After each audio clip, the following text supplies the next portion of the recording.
नमस्कार, मी बोलते नंदिनी अंकोलेकर। मी आज तुम्हाला दाखवणार आहे आंबट गोड आमटीचं प्रीमिक्स। त्याच्यासाठी हे प्रीमिक्स मी बनवलेलं आहे आणि ही आमटी तयार झालेली आहे। ही गरम गरम भाताबरोबर तूप टाकून आमटी खायची। चला आता बघूया आपण त्याच्यासाठी काय काय साहित्य लागतं ते।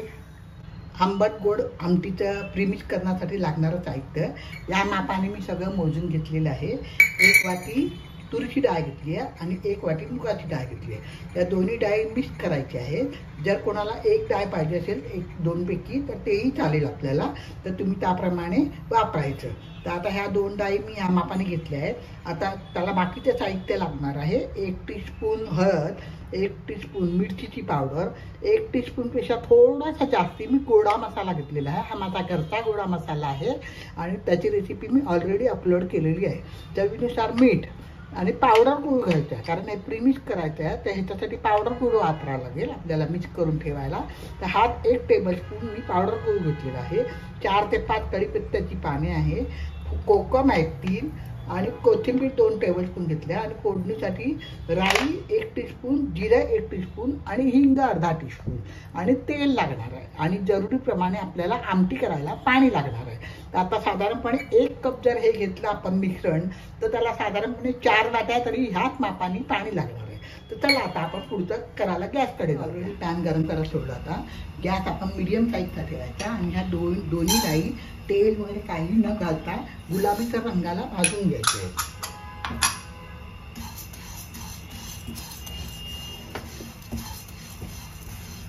3 मिनिटं झाली मी भाजते। आता ह्याचा रंग बदलला आहे। आता थोडं अजून होऊ द्यायचं आणि मग गॅस बंद करून ही डाळ पूर्णपणे थंड होऊ द्यायची।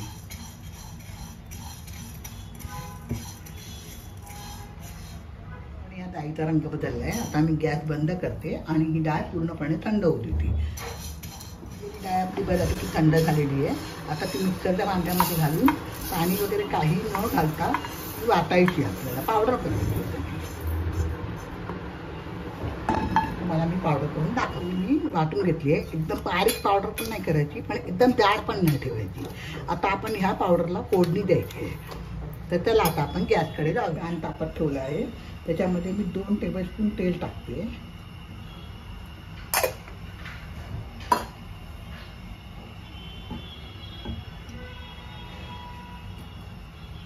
आता आपण राई आणि जिरं ह्याच्यात टाकूया।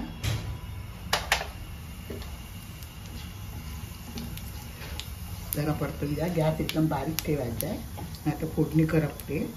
फोडणी करपली की ती कडू लागते। राई जिरे चांगलं तडतडलंय। आता मी त्याच्यात हिंग घालते 1 टीस्पून, कढीपत्ता हाताने तोडून घालते।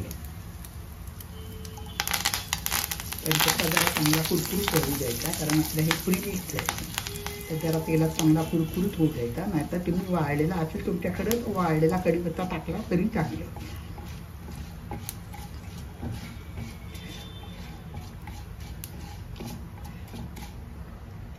आता गॅस एकदम बारीक ठेवला आणि हळद टाकते।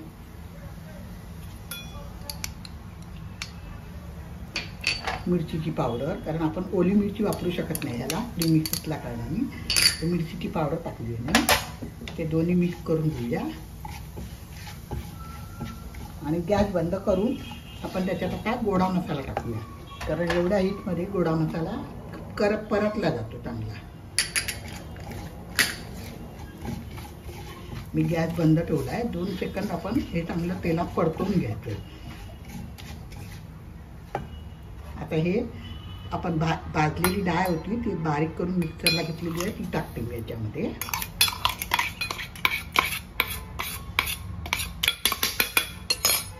आणि ती चांगली तेलात परतवायची। आता मी परत गॅस लावते आणि बारीक ठेवते।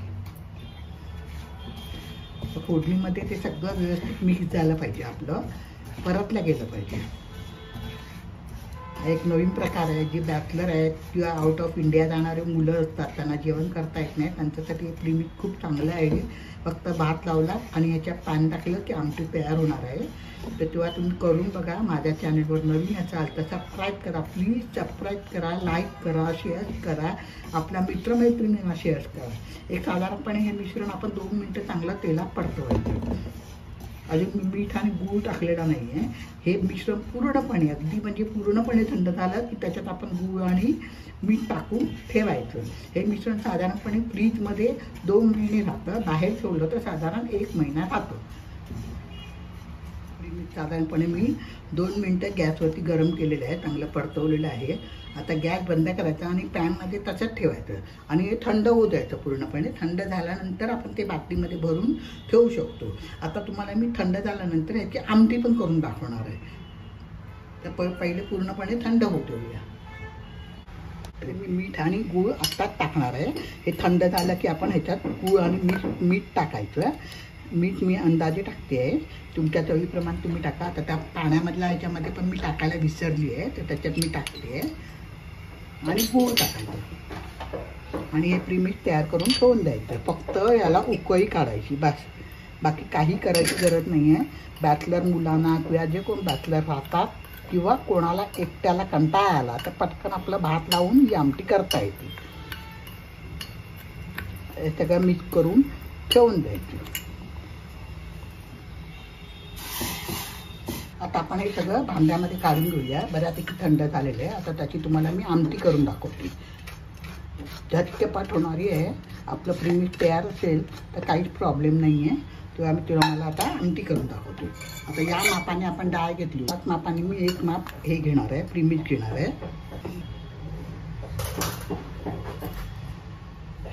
जशी तुमच्या घरात माणसं असतील त्याप्रमाणे तुम्ही माप वाढवा कमी करा. हे बघा 1 माप घेतलेलं आहे मी. आता 1 माप हे मी भांड्यात टाकते, बरोबर. आता या मापाने मी जवळजवळ 3.5 ते 4 वाट्या पाणी टाकणार आहे याच्यात. 1 2 3 3.5 वाटी पहिल्यांदा टाकून बघूया. कोणाला पातळ लागते, कोणाला जाड लागते, त्याप्रमाणे आपण कमी जास्ती पाणी ॲडजस्ट करायचं. आणि आता ही आमटी मी उकळायला उकळी द्यायची. 2 ते 3 मिनटं चांगली उकळी द्यायची. आपण बघायचं आपल्याला आमटी किती पातळ पाहिजे, त्याप्रमाणे मग त्याच्यात पाणी टाकून ॲडजस्ट करायची. आणि आता आपण उकळी आल्यानंतर त्याच्यामध्ये कोकम घालायचा.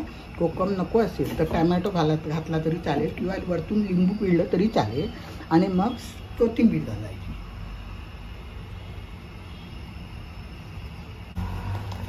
3.5 वाट्या मी पाणी टाकलेलं होतं. बघा इतपत पातळ झालेली आहे.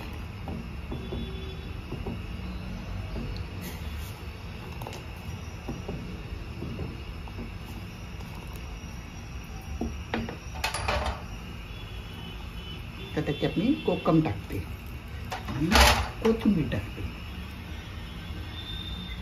खोबरं पाहिजे असेल तर खोबरं पण तुम्ही टाकू शकता. झाली आपली आमटी तयार. गोड आंबट आमटी तयार झाली आहे प्रीमिक्सची.